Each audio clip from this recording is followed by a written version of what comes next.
Today we are joined by Joudie Kalla, Palestinian-British chef and food writer.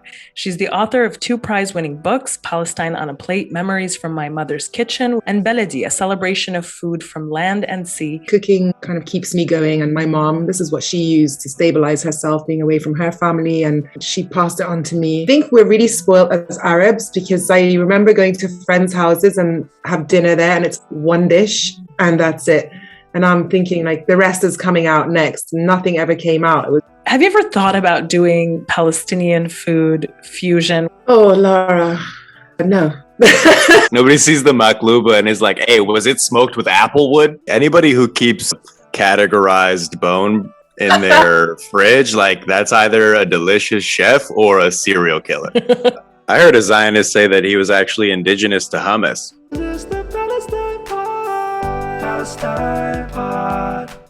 Hello and welcome to episode 30 of the Palestine Pod, the weekly podcast where we break down the latest headlines dealing with Palestine from all over the world and bring you stories, commentary, and interviews with the aim of supporting the Palestinian struggle for justice and equal rights.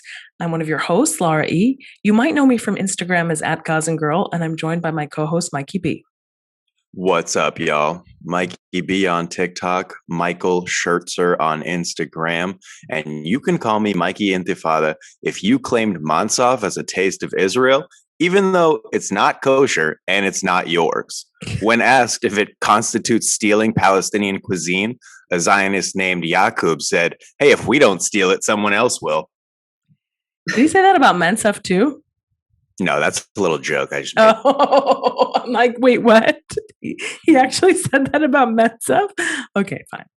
Before we get into today's episode, please like, comment, and subscribe if you hang out with us on YouTube. And if you're listening on a podcast app, subscribe and leave a review. As always, you can find our full episodes and sources on Palestinepod.com. And if you want to get involved in the conversation, reach out to us at palestinepod@gmail.com and give us a follow on Instagram at the Palestine Pod. We also have a lot of exciting stuff happening over on Patreon. So if you love the Palestine Pod and you want to support this project, join our Patreon where you can have early access to the Palestine Pod episodes, an additional 1 to 2 podcasts per week, including our latest creation that we call the Patreon Pod. A little more laid back, a little more Palestine content, a little more personal stories, and monthly Zoom happy hours with Michael and myself. So really exciting stuff. You can find us over at patreon.com/PalestinePod. Today we are joined by Joudie Kalla, a Palestinian-British chef and food writer. She's the author of 2 prize-winning books, Palestine on a Plate, Memories from My Mother's Kitchen, which was published in 2016, and Beledi, a celebration of food from land and sea, which was published in 2018. Her writing has been featured in the New York Times, The Guardian, and Al Jazeera, amongst other venues. Joudie, welcome to the Palestine Pod. Thank you for having me. Let's get right into it, Joudie. You're a dear friend of mine, a sister really, and I've listened to basically like as many interviews as I can find of yours on the internet. And I noticed that so many of them focus on the work that you have put out. Obviously, Palestine on a Plate, a best-selling cookbook, one of my favorite cookbooks to cook from. And I think this is the new cover. Not the original cover. The cover of this was created by a really amazing guy called Joudie in Jordan, and it's an abstract image of the tiles from Al-Aqsa Mosque. Because I was allowed to have a bit of free reign on the reprint of it, and he did it beautifully. So I wanted something a little bit different than the original front cover, which was a picture of fatted hummus, I think, and some bread. So it's a special one. And then this is, of course, Beledi, which is gorgeous and pops right out at you. I love cooking from these books, but we'll get into that in a little bit. I really wanted to use this interview as a space to get to know Joudie Kalla, really try to get to know you on a deeper level and hopefully benefit from the fact that we do have a relationship, a personal relationship, and that it's always a lot of fun to interview a friend to hopefully make that come out. So maybe we can just start by your story as a Palestinian. Where's your family from in Palestine? How did they get to the UK? I know that your family became refugees and went through Syria, but just give our listeners a little bit of that Kalla family history so we know where your cooking is inspired from. My mom is from Lid and Jaffa, and my father is from Safad. I, up until very recently, I just told you, thought from stories, stories get mixed up, people say things and you pick up things and imagine that's the reality. I thought my parents were born in Syria because they were born in the same year and my grandparents met going to Syria. But it actually turns out that my parents were born in Palestine and their mothers met. And that was the only difference, that they were actually born in Palestine, which made it even nicer for me. And then they went to Syria and they lived in the same building. And this is how my parents met with their 11 brothers and sisters and 9 brothers and sisters. And they were refugees there, and their parents or mothers had to start all over again. And, the story for 800,000 Palestinians. But from there, we grew up there, went to Qatar, and then moved to the UK. And we'd go back to Syria every year to visit my grandmother. And it was always a lot of people. Each sister, auntie rather, had 5, 6 kids, plus us, we were 5. It was not an exception. And we had a really lovely unity, lots of food, lots of aunties, lots of cooking, and it was a nice atmosphere. And really didn't think much of it until my grandmother passed away and we stopped going. And then we kind of were a bit separated from everybody. And you get older and you start to learn a little bit more about who you are, where you come from. And that's where all the interesting stuff happened and ended up in those 2 books that you've got there. Minus a lot of things. Obviously, nobody wants to read like gory details and sad shit, but I had to keep it kind of celebratory because I wanted to show a different side of Palestinians rather than what's always on the news, which is a very big reality, but there's also a very beautiful side to it as well that doesn't need to constantly be overshadowed with occupation and terror and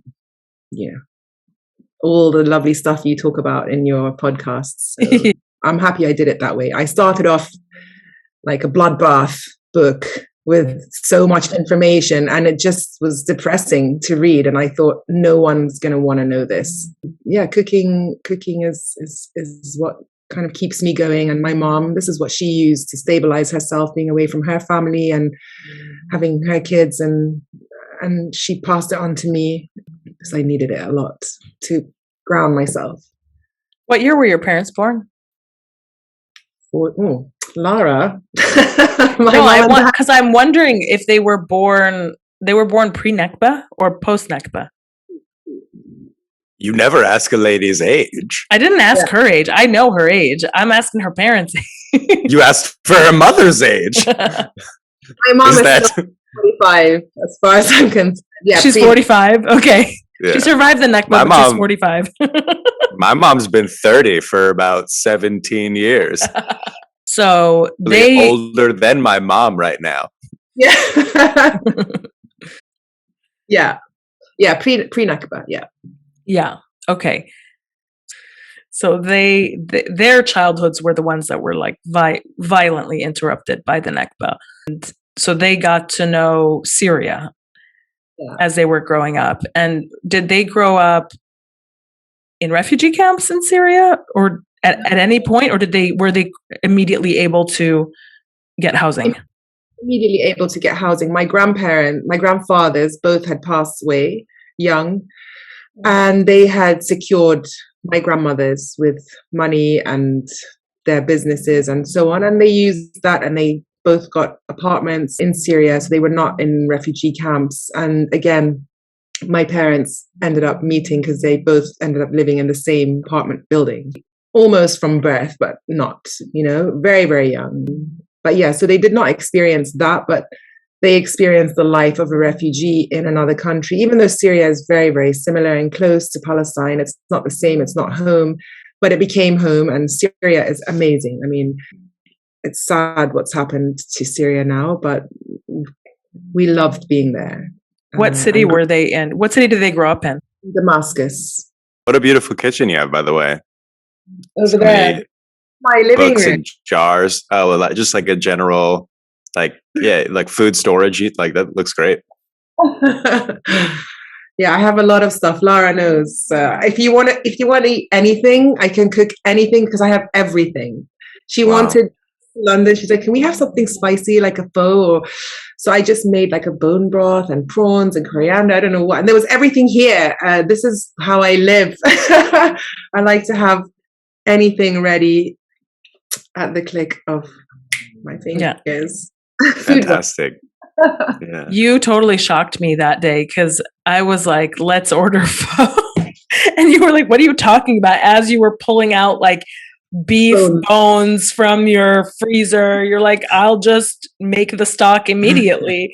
And I was like, oh, of course, why not? But hey, you don't keep beef bones on deck? She had bones. She had like categorized bags of different animal bones that she uses for seasoning and stocks. And then she just cut up ginger and turmeric and all these like roots and the next thing you know, like there's this huge pot. Like I don't even have a pot this size. Most people do not have a pot this size. It was a very tall pot. It was like filled with all this stuff. And then there's liquid like to the brim. And then a few hours later, she like it just removes everything that's in the pot and saves only the liquid, and that's our broth. And then she starts putting other stuff in, and I'm just like going nuts. Like, who cooks like this? Like, because I've always heard about chefs that they eat trash when they're not like working, right? Yeah. Hey, anybody who keeps like a categorized bone in their fridge, like that's either a delicious chef or a serial killer. Like, I'm on the verge. So yeah, she had a bag of bones labeled in her fridge. I was like, okay, that's when I left the date, actually. Yeah. And I missed out on some delicious pho. Actually, it sounds like from. Yeah, this is how I like to cook. I'm happy you were there because I make this all the time. Not that, but I cook like this all the time. Anyway. Yeah, I mean, I've seen your videos on Instagram. You'll post a lot of the times like the broths and the soups and the stocks that you make, and it looks gorgeous. And of course, none of it is Palestinian food. People don't realize, perhaps, like of your following, you know, on Instagram, which is this amazing following that you've amassed. They perhaps don't realize how excellent of a chef Joudie Kalla is not in Palestinian food. Yeah, I mean, I've been a chef professionally cooking for 25 years. I knew how to cook Palestinian food, but I trained in French restaurants and Vietnamese and Thai and English, and I learned a lot of amazing things. And this is like the backbone of my home cooking for me. Obviously, I love Palestinian food. I would never have written the books that I wrote if I didn't love it. But this is the stuff I like to do, like just hot, spicy, lots of chilies and flavor. I don't know, very different to our style of cooking. And yeah, aromatic stuff. And I really got more into it when I got Lyme disease, and I had to get really into feeding my body really, really good stuff. Yeah, the bone broths is like a monthly thing. I order batches of it and in the freezer, and I keep whipping them up all the time because it's so good for you. What's your favorite family meal that you ever had while working at a restaurant? Family meal?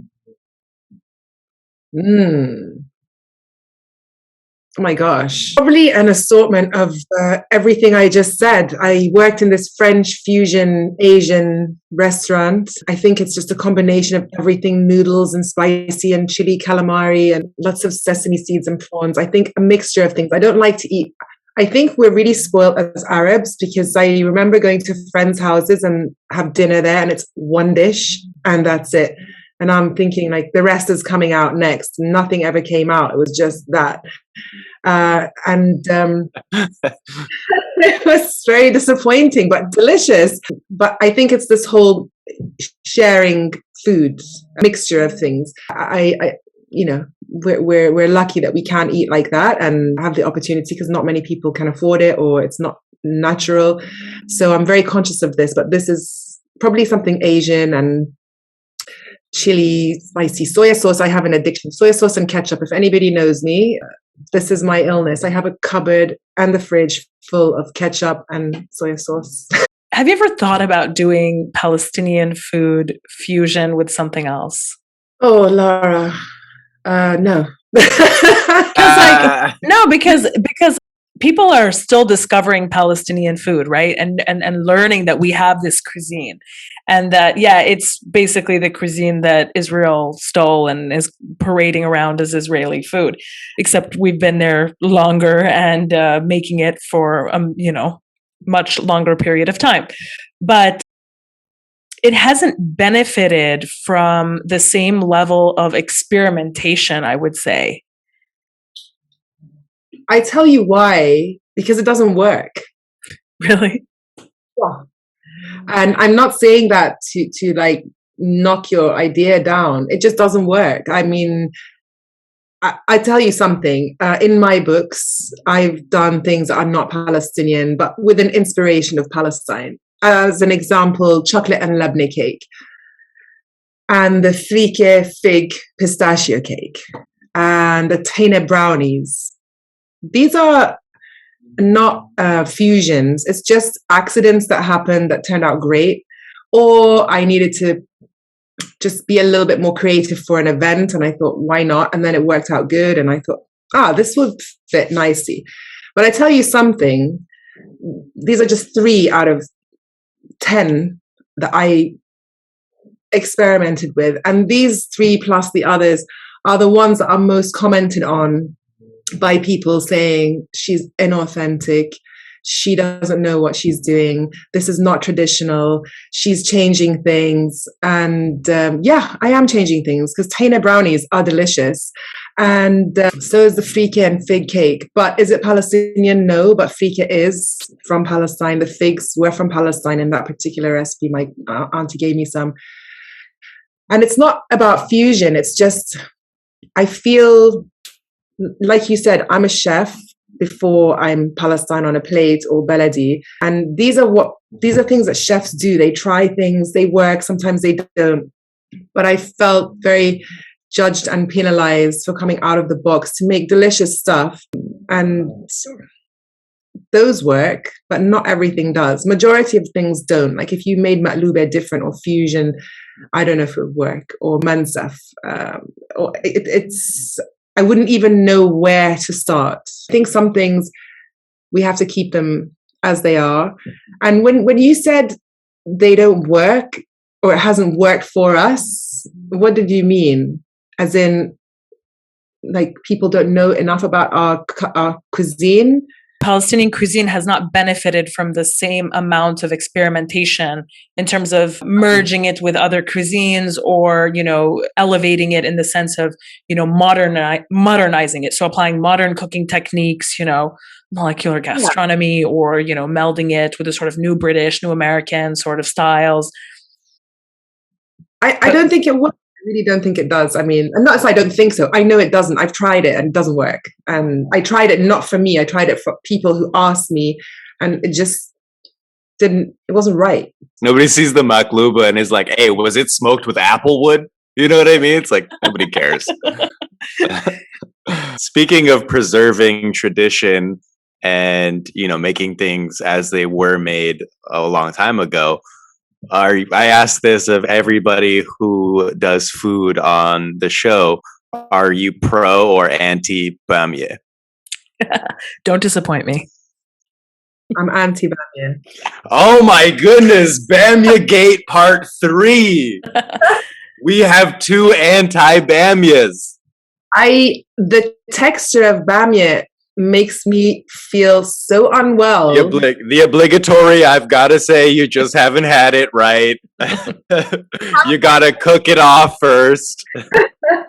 I have. I just... Oh, of course, I know. But that's just, I'm supposed, I have to be the advocate for bamia in this moment, since there is nobody else. It's a really bum deal here, but it's very, very good. It just has this thing. I don't know. Yeah. Hey, well, we're just taking a poll, you know what I mean, among all of our food guests. Yeah. And you're totally entitled to like and dislike what you like. Hey, you're Palestinian. Who am I, to tell you? Your taste buds matter too. Oh, thank you. We were eating unseasoned chicken in caves for years. So yes, Leila al-Haddad spent a lot of time explaining to us how if the bamia is slimy or hairy, then you have used the wrong type of bamia, that you should be using bamia when it's very young and hasn't developed that sort of grainy texture. And when it's young, it's apparently completely different. But unfortunately, most people are using the wrong bamia when they end up making bamia. So like there is a good bamia. It's just apparently a lot of people don't know. This is what we were told. And then my dear friend Whitney actually mailed me like across the ocean bamia seeds for me to plant on my balcony. And so I promised her I would do that. I fully intend on doing that, Whitney, if you're watching. So I wanted to say something else about the about the fusion food. Don't do it. Well, no, I wanted to just say something else.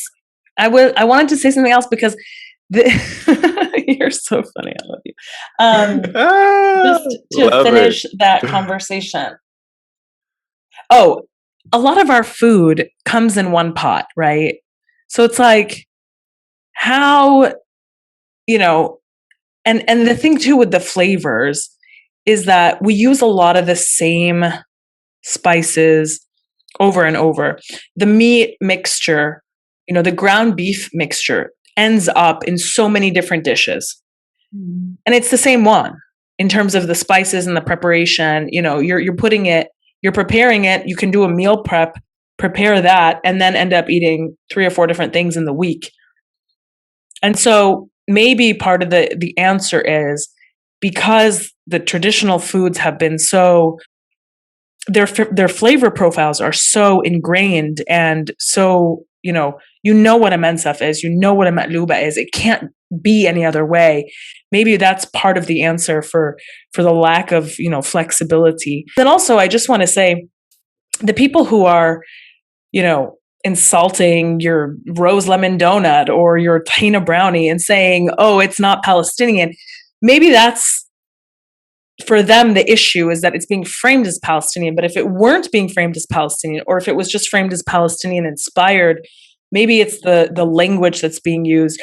But in any event, I mean, that's just ridiculous to begin with, because chefs are inventors, they're creators. They should have the creative license. Like, as a Palestinian, you are in history right now, a living, breathing part of Palestinian cuisine. So if you want to make a tahina brownie, then yeah, tahina brownie becomes a part of Palestinian history.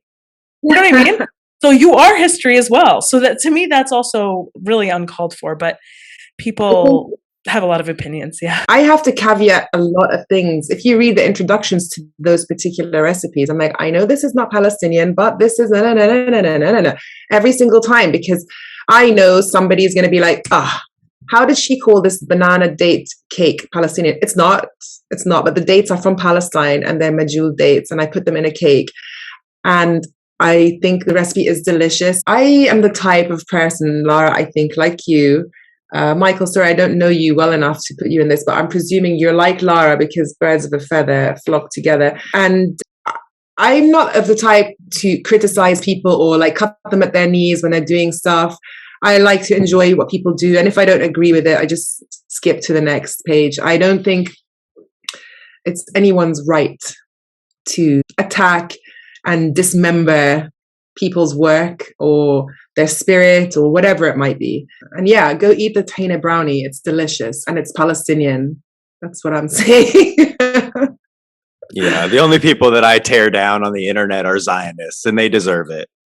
To the point where they actually gave me my nickname, Mikey Intifada. So. Oh, really? Nice name. Very proud. I like it.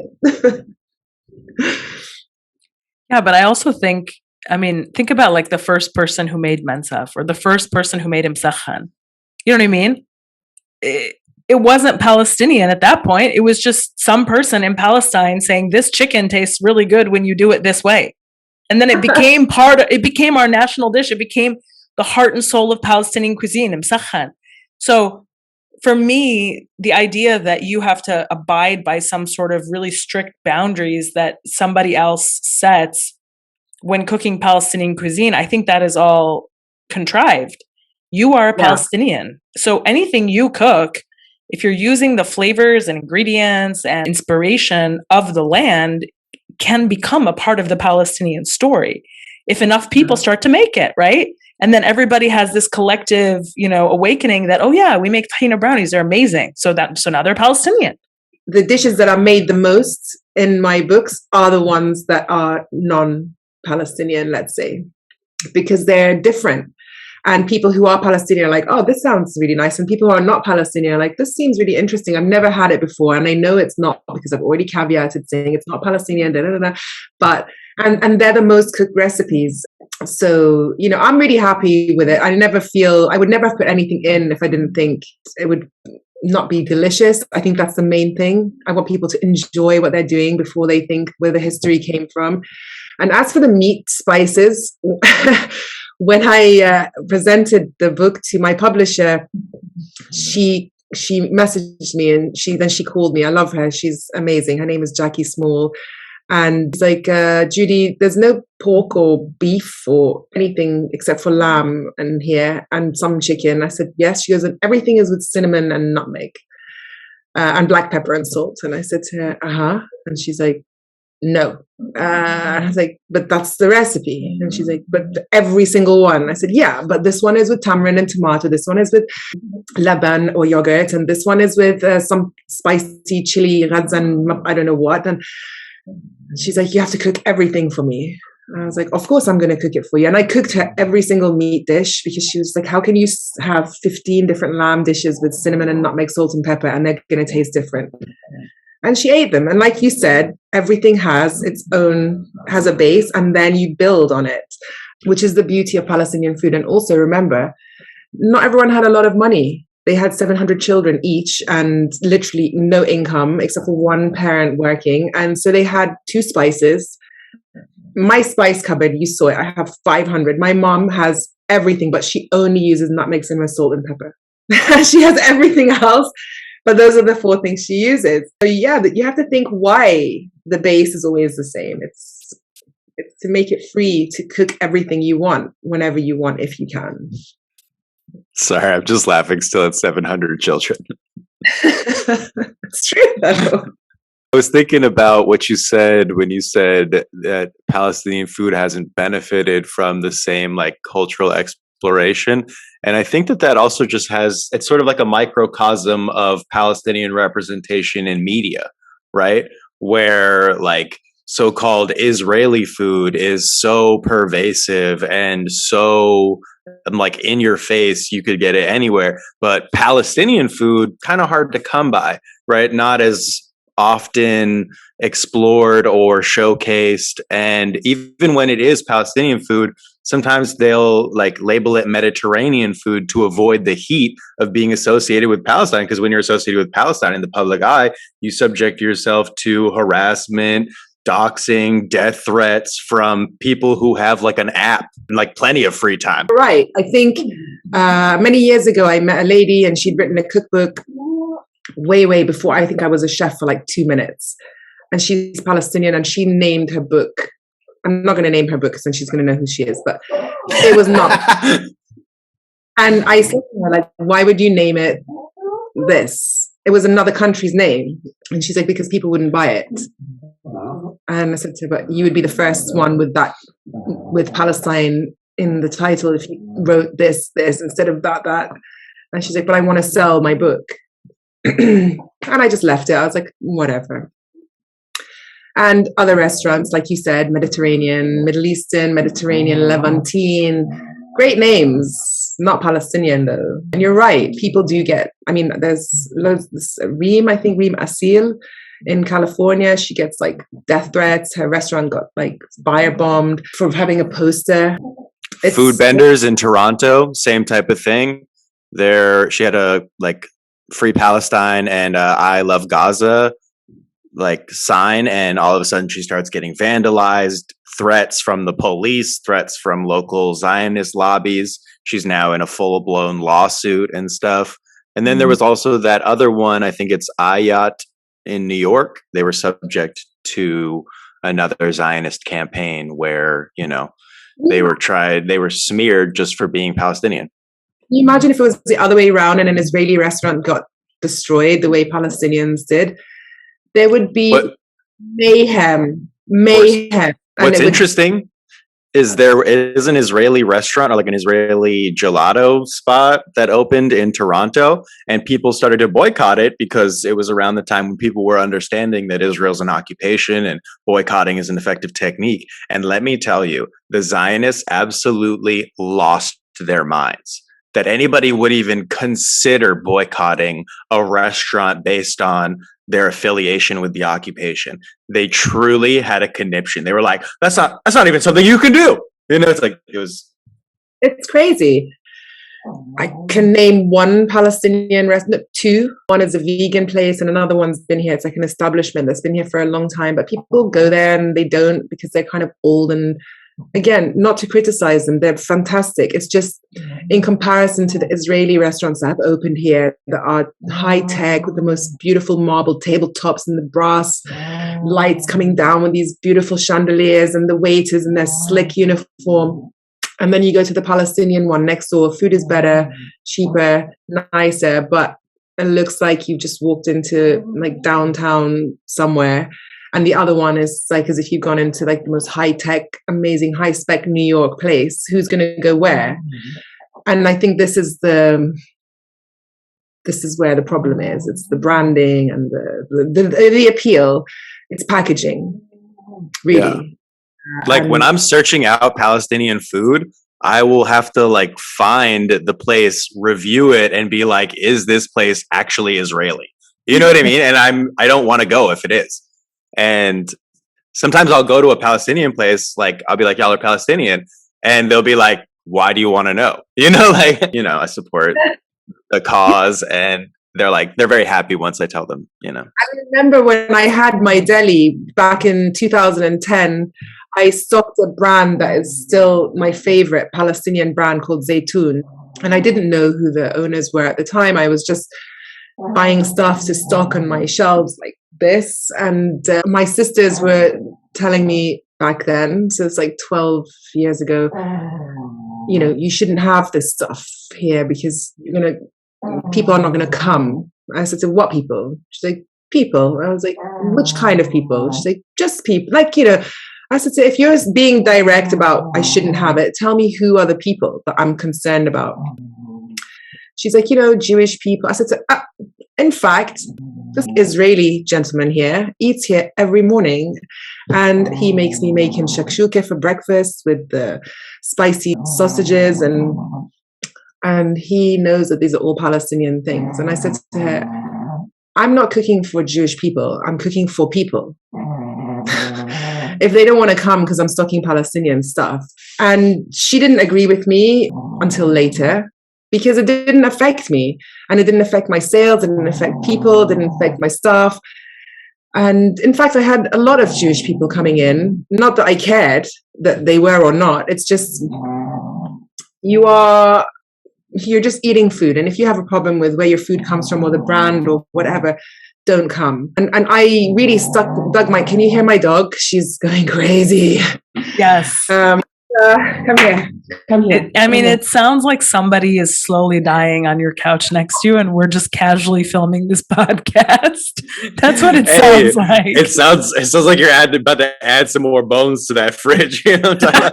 Stop snoring. Electra. She's snoring right now? Like sleeping? That dog is sleeping? We're gonna have to keep it, because if I is it really loud? Yeah, it's pretty. Yeah, it's very loud. Okay, hold on. Wait. Can you just wake her up, maybe? If I pick her up, the other one's gonna attack her. So, do you want to go into the kitchen? No, not you. Electra. This is hilarious. This has got to be on the Patreon. This is so funny. What's funny? Philo snores like a shit ton. Everybody knows Frenchies snore. That's like their thing. They snore a lot. But that's not even a snore. That dog has sleep apnea. That's like, it's like a groan, you know? It's that dog needs a CPAP breathing machine. You don't even understand what I go through. Listen, she wouldn't go into the kitchen. She's gone like, can you hear that? Yes. Yeah, of course.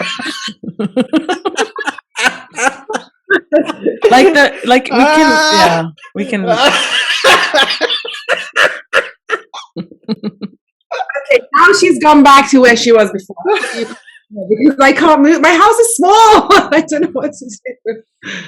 Oh my God. I've never laughed this hard on the podcast.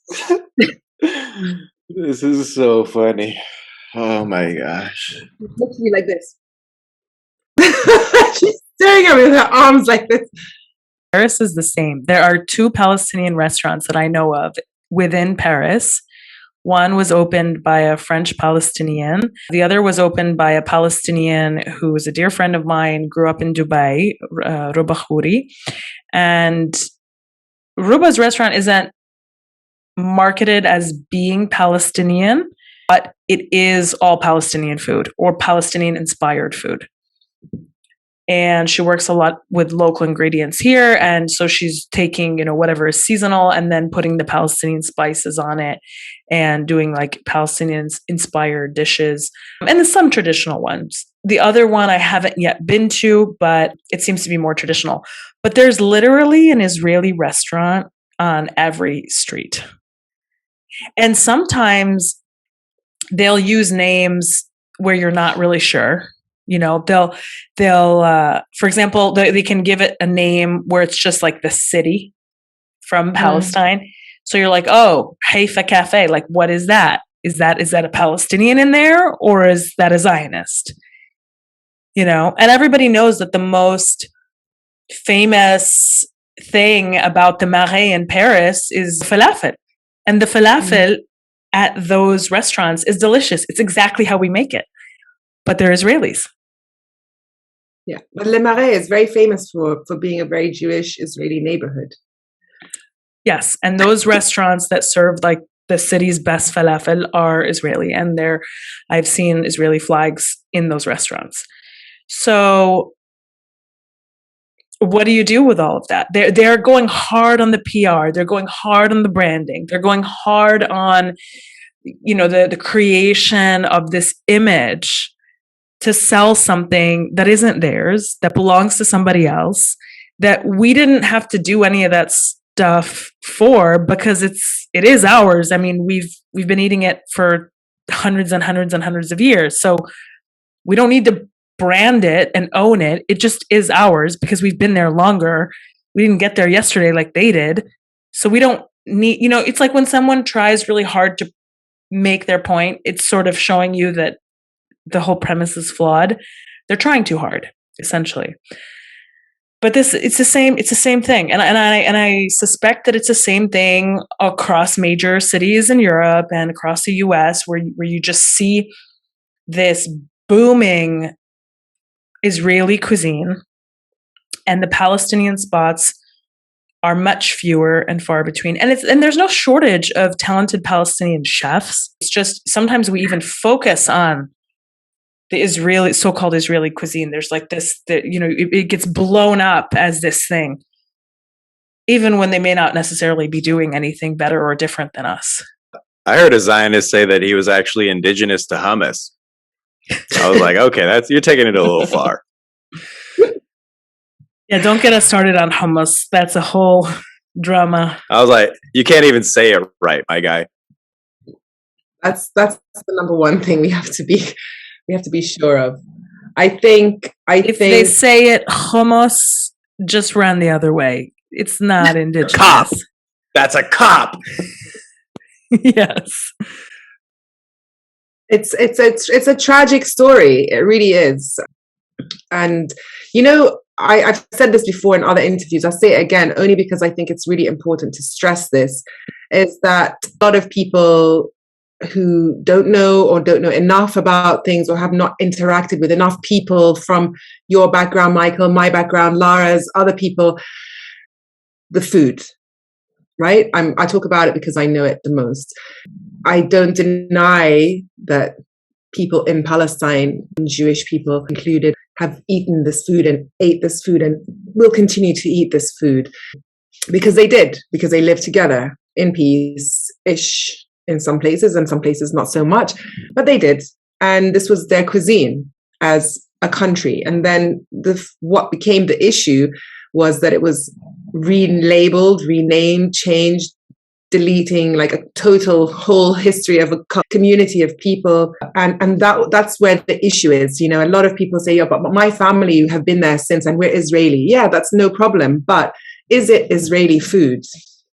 No, it's not. It's Palestinian food that Jewish people ate with Palestinian Muslims and Christians and Jews all alike. And then the problem has become that it's become Israeli and deleted the historical background of this. And this is the point, is that we have to acknowledge that this food has been eaten by all, but the eradication of most to give it to a small number is the problem. I'm lucky, I'm unlucky. I'm unlucky I've never been and cannot go and haven't seen, but I'm lucky that I've been here to be able to have the opportunity to speak and say and not have suffered like a lot of people have in that way, because it's such an important story to say, whether you're there or here, or, you know, whether you're Palestinian or not. So I'm getting a little bit emotional because I feel that there's so much anger and fighting that people forget that there's actually human beings and families. And, you know, my dad is in his mid-70s and I see him crying and he never said why. And he's never going to see home. Really, I mean, he's never going to see home again. And the last time he saw it was, he couldn't even remember it. And he's going to die knowing that he's never gone home again. And people don't get that because no one has, well, I don't know anyone that hasn't got the right to return to their country. I mean, apart from Palestinians, I'm sure there are other countries. I'm not as educated in the politics of the whole world and who can and cannot go back. But can you imagine that feeling, being in your winter of your life, knowing that you're going to die and never go and step foot back into the place that is where you were born and your home, and you can't be buried there? And if that's what you want, it's kind of melancholy sadness, but it's the reality for hundreds of thousands of people. And this trauma that they bring into their families and pass on, and it's real. You know, we make loads of jokes about parents and families and stuff, but it comes, you know, there's always some kind of dark truth behind it. And this is where all this stuff comes from. And I want it to be different, that in a world where we can go because we feel like it. It's an important thing. Sorry, I went off on a tangent and I can go. So Joudie, I want to emphasize something. We had somebody like Hadar Cohen on our show. She's a Jewish Israeli, so she has the Israeli nationality, but her family's been in Palestine for over 10 generations. So they have been in Palestine for longer than Zionism has been in Palestine, for longer than the state of Israel has been in Palestine. And her ancestors remember a different way of dealing and living and existing in the land with the Palestinian Muslim and Christian counterparts, right? And she identifies as a Palestinian Jew because her family and ancestors have always identified as Palestinian because that's what the name of the land was. And so surely somebody like Hadar and a family like Hadar's has been eating the food that we've been eating, and that is Palestinian. The issue then is not about somebody like her or someone, you know, who has roots in Palestine, truly roots in Palestine, regardless of what religion they are, but who has roots in Palestine. Your family would also be the first to tell you this dish is Palestinian. People have been eating it for generations before Israel was even conceived in the Zionist Congress. Yes. So that's not the issue. The issue is rather people coming from different countries as settlers as a part of this Zionist ideology and to realize this Zionist project, which means they settle in the land, we are expelled from the land, and they take everything that is ours and they call it theirs. So if you have European origin, if you're Romanian, if you're Bulgarian, if you're Polish, and you're Jewish and you show up to occupied Palestine to live in a settlement that's illegal, that's on stolen Palestinian land, and you say, I'm eating Israeli food as you eat your mensef, your non-kosher mensef, that's the issue, is the rebranding of Palestinian food as Israeli food by people who are participating in the settler colonial project, who are coming from places all over the world that has nothing to do with Palestine. We obviously have no issue with Palestinian Jews who have been on the land and who have eaten this food and claim this food as a part of their Palestinian Jewish identity. That's not the problem. The problem is the people who are coming from the US, the people who are coming from Eastern Europe, the people who are coming from countries all around the world and who are integrating into this so-called Israeli identity, which is an invented identity. It's created.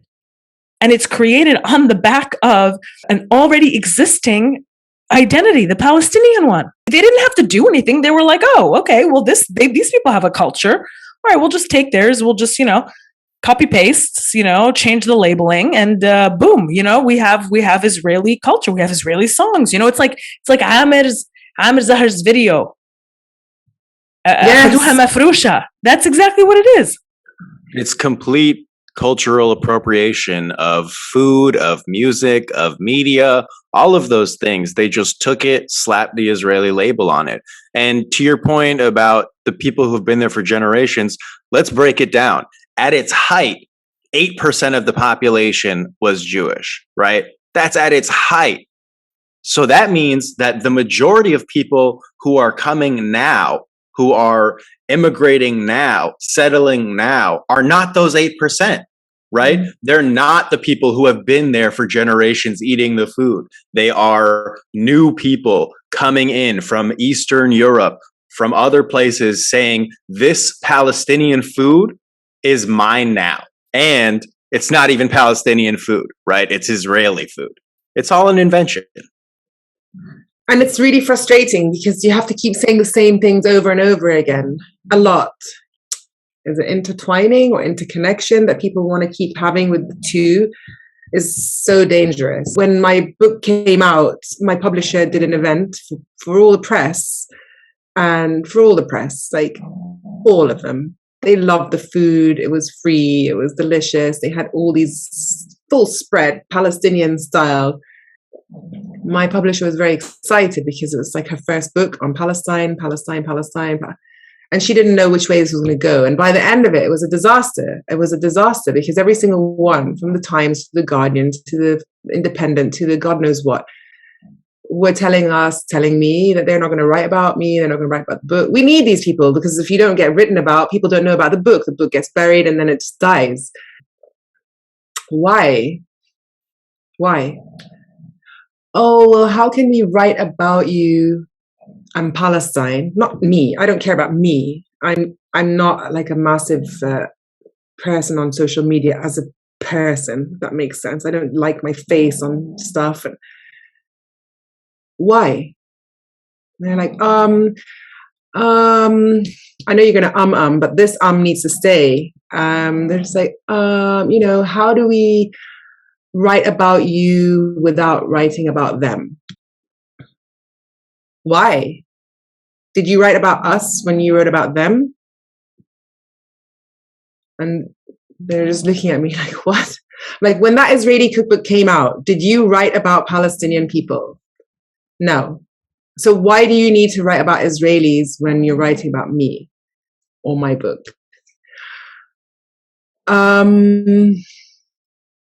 It's not my it's her and it happened the whole table, and I left really defeated, thinking lots of words I cannot repeat on your podcast, but I just thought, what's the point?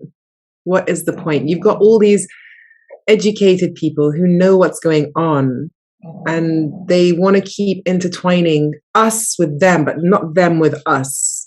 We don't get legitimized unless they have legitimized us, but they don't need us to legitimize them. And I told But in reality, it's the opposite, because they stole our stuff. Exactly.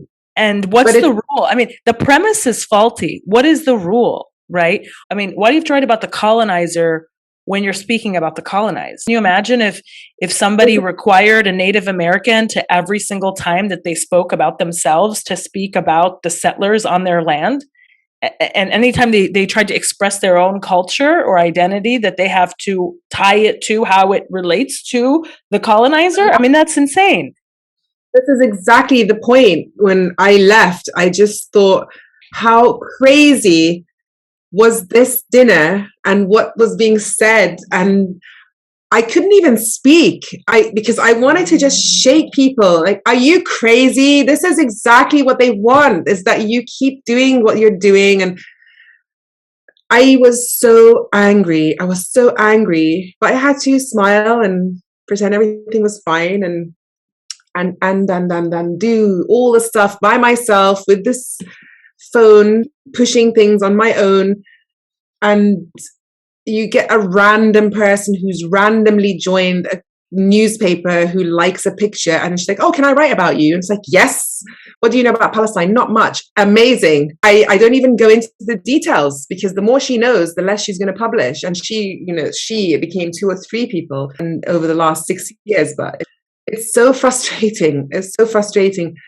I won't give up on talking about things. I'm not going to stop doing things to keep promoting and talking. I have 3 sisters, and we talk a lot about things, and I speak to them a lot about things like this, because I get worried to talk about other people, because people say things and stories get twisted and turned and changed. And with sisters, it's different. And I was telling them, expressing to them like this, and I said to them, I sound bitter, I sound angry, and they're like, no, you're not. You're it's a justified feeling to know that somebody who could have potentially helped promote or again, Michael, you don't know me, but it's not about me. I don't care about Joudie Kalla and the story of this.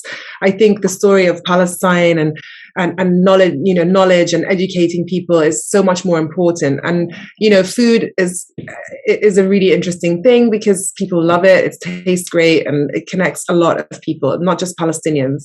I felt very, very bitter, but rightfully so, because in the UK, you can have 10 white guys called Tony making macaroni and cheese, and every week they'll be in some kind of magazine, and it's the same recipe, just one puts nutmeg, the other one puts peppercorns, one puts star anise, but it's like, new mashed potato recipe, and they all look the same. Oh, you saw my new spread? Yes. And then you have me. And then you have another wonderful writer called Yasmin Khan and Sami Tamimi and so on. And they'll spread it over like years. Like, oh, we already wrote about Palestine 8 months ago. Yeah, but that was Yasmin Khan. That's another person. Oh, we can't put Joudie in because we got Sami in 6 months. So you can't put 3 Middle Eastern Iranian Palestinians in a newspaper over 18 months. No. But you can put 16 times Tonys, different Tonys, blonde, and making 6 different kinds of mashed potato every week. And this really irked me. It got me thinking. It's just like silencing, just the way that they're picking and choosing people. Oh, we had someone who looks like her already. Oh, we already had someone like that. What do you mean? I am the only version of me. Lara's no one's going to be like Lara. You're the only Michael there is. These kind of things, I'm losing my breath because I'm so angry. And I never really speak about it because it sounds out of a bitterness or jealousy, and it's so not from there. It's silencing and picking and choosing what you want instead of what's actually happening.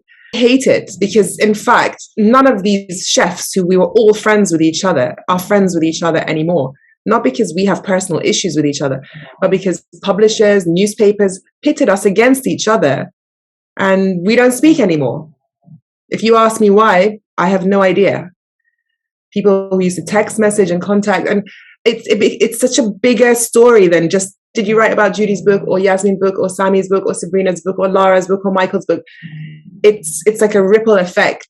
It's horrible when there's so much to celebrate. You know how long it takes to write a book?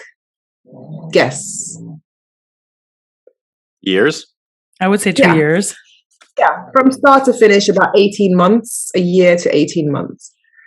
It's like a blood, sweat, and tears pleasure. I mean, my God, every letter that's gone in there, every photo, every recipe, not just as cookbooks, any book, writing, novels.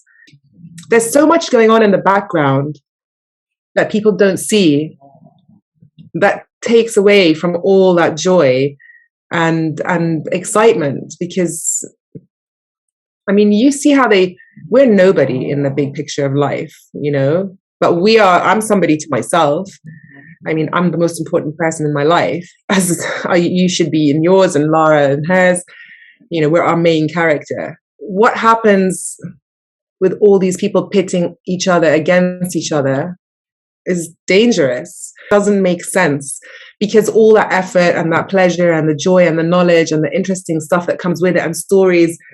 It's interesting that you describe the divide and conquer tactic being used even amongst Palestinian chefs in exile, right? Like this competition for resources, which is pretty much artificial because, like it's being made up by the publisher or the occupation or whoever. Then another thing that I just wanted to say, I was doing research for this podcast, looking through your Instagram and just Google search and stuff. And I just want to shout you out and show respect for how you have so confidently and so eloquently represented Palestine and always used the word Palestine, right? At a time when people are shying away from being Palestinian, trying to hide it or just be like smart about who they tell it to.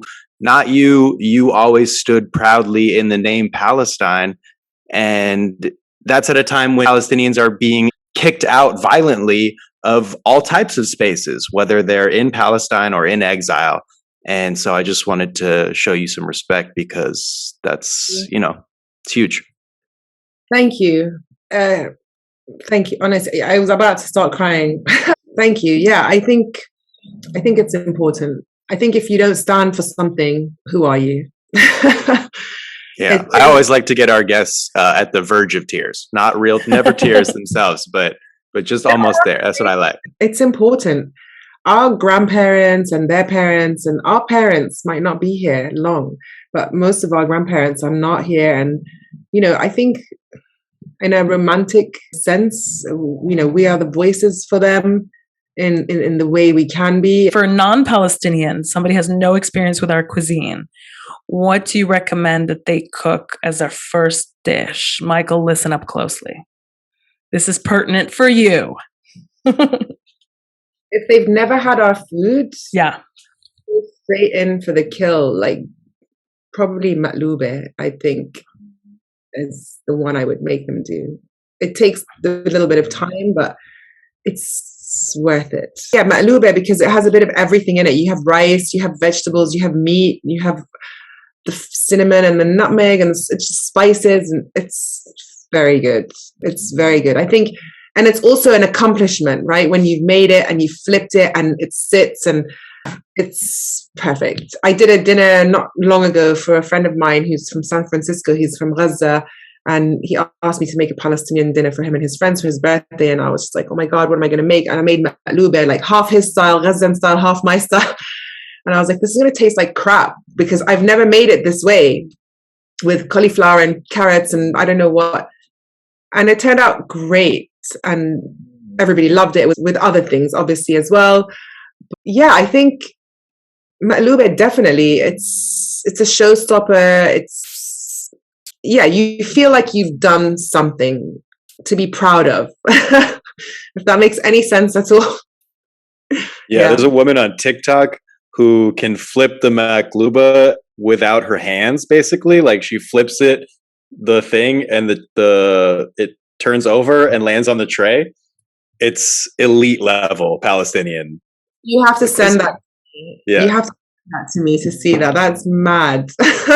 Yeah, she can do like 2 of them on one tray. She's insane. Oh my God. We need to see this, Lara.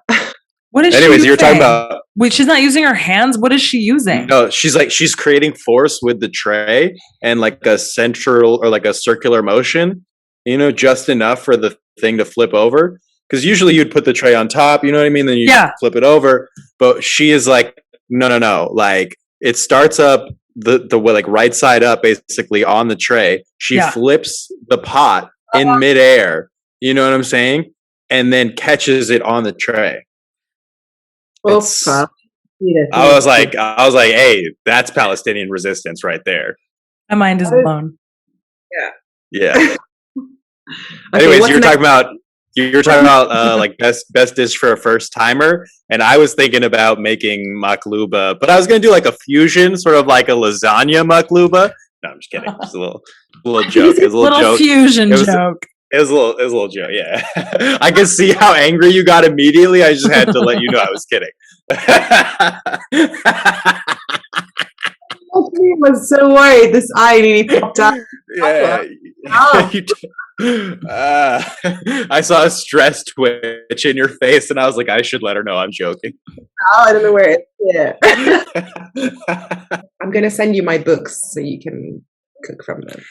I'll buy your books. You don't gotta send it to me. Thank you. If you buy my books, they donate money to charity. There's a charity in Nablus called the House of Friendship. It's a children's charity. So far, we renovated the building that the children attend, and it gives them pencil cases and backpacks with books and all the things they need. But the majority of the money went to rebuild the school. So that's a really nice thing that comes out of both of the books. In that case, you could send me a copy. No, now you have to.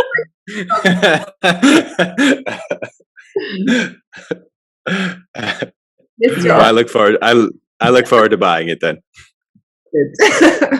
Joudie, can we buy them directly from your website? No, it doesn't matter where you buy them from. Just the fact that they're bought, the money goes straight because Amazon buys them from the publisher, and when they get bought from Amazon, it deducts from him like that this has been sold and what have you. So okay, it doesn't matter where they're bought from, or not even Amazon, any place. Awesome. And last question, maybe. You were doing a lot of Zoom classes during confinement and during the pandemic, teaching people all over the world to cook Palestinian and some non-Palestinian cuisine. Are you going to be doing more of those? No, I'm not going to be doing any at the moment. I'm just taking a little bit of a time out for myself, which I have majority of this year regarding cooking classes online. I really loved it. I didn't even know I could do it. I didn't know it was a possibility. I didn't know anyone would show up, but the whole world was in a lockdown at the same time. And I was alone, as were a lot of people. And yeah, I mean, we spoke a lot. It was difficult. And I needed it more for me than for anybody else. It was my company and my fun and my sadness at the same time, hearing people's stories, and it was really emotional. And I met the most amazing people, as did you. You were in most of the classes. I was in so many of them. It was so much fun. Community, from Australia to the Middle East, to you in Paris, to the States. I love it, and I will do them. Just today, no. I just need a little bit of time to get myself together. I thought it was an amazing thing that I never ever thought I would do. I hate teaching because I don't think I'm good at it. I think I'm impatient, but I realize that I'm not. Because I never taught before. I mean, in my head, I thought that it was something that I would be bad at. But yeah, I loved it. And it really, not to sound dramatic or a bit extra, but it really saved me from having a nervous breakdown in the middle of lockdown and isolated from people for over a year by myself, with the odd interaction here and there with my sister or my mom, but from a distance. It's really what kind of got me through. they will come back, just not today. I need to have a moment for myself. I'm just absorbing all the stories people shared with me, and it was amazing. They were some of the best memories I had of confinement, and so I'm really looking forward to taking more classes in the future. I'm so glad that like Zoom provided you with a positive outlet during quarantine, because I was stuck doing comedy on Zoom, and that's when I was about to kill myself the most. Honestly, I was like, it should happen. Every time a joke didn't land, I was like, it must have been the Wi-Fi, because I've never written a bad joke. You know what I mean? Not in my lifetime. I have seen comedy audiences not appreciate good humor, and that's on them. But Zoom is hard. It's hard. Yeah. I attended one of Michael's Zoom comedy hours. Wow. And Tough we times. laughed. We laughed. Yeah, you had a good time, but you were also one of like 3 audience members there. You know what I mean? So what? We don't know who's in there. Like, we don't care who's in the room. We're just in our house anyway. Like, we don't care if it's like 100 people online. So happy to be back in live performance in person. It's so much better. It's not about the quantity, it's the quality. Honestly, I realize this a lot. Hey, and that's what I say to women all the time. You're my dear, dear, dear friend and my sister. And thank you so much for being here. We had so much fun. Thank you so much for being on the podcast. You. It was so nice to be on here. I think we spoke about everything and nothing and a bit extra. So that's exactly the point. Folks, that has been another episode of the Palestine Pod. Thank you all so much for listening. Go ahead and follow us on Instagram at The Palestine Pod. Check out our website with our sources at www.palestinepod.com. Send us an email at palestinepod@gmail.com. And check out our Patreon at www.patreon.com/PalestinePod. Not me one taking that. Let's go. Yes. Folks, that has been another episode. Thank you all so much for listening. Have a great day. Palestine Pod. Palestine Pod. Hi, Michael. Hello. Sorry about the late start. No worries. I was late. So you were late. It's a little early for you. Worked perfectly for every party. You're what is it? 10 a.m. Yeah. Are you doing your nails right now, girl? On nail. You know me anyway, so you can. No, I know, but I know you. I just have to read like a 2-sentence bio to tell the people who you are when we get started. Did you think she was using her the bio to like remind herself who you are? You know, can I stop? I'm hearing a lot of like road noises. Is that coming from you? There's a train that runs behind my house. Let me see if I can shut another door. I didn't hear the road noises. I can hear the cat dog though. I don't know, man. That literally runs past my kitchen. Yeah. Sounded like Mad Max. No. Is that your cat? No, it's my dog. She's going to be there the whole time. Oh, sorry. Why did I say cat? You don't have a cat. I was like, no, that's your dog. Maybe because she sounded like a cat. Yeah, that was the most cat-sounding dog I've ever heard. He's the most cat-behaving dog you'll ever meet. And I used to watch the show Cat Dog, you know? I don't know what it is. It's a 90s reference. Some people will get it. It's also American. Yeah. My girlfriend off in the corner just said, I got it, baby. We love a supportive partner. Lara, hold on. I'm going to just switch my Wi-Fi because it's saying I have an unstable connection. I think so. My computer says that I have an unstable connection all the time. And I'm like, yeah, to life, Poppy. Stop testing me. You know what I mean?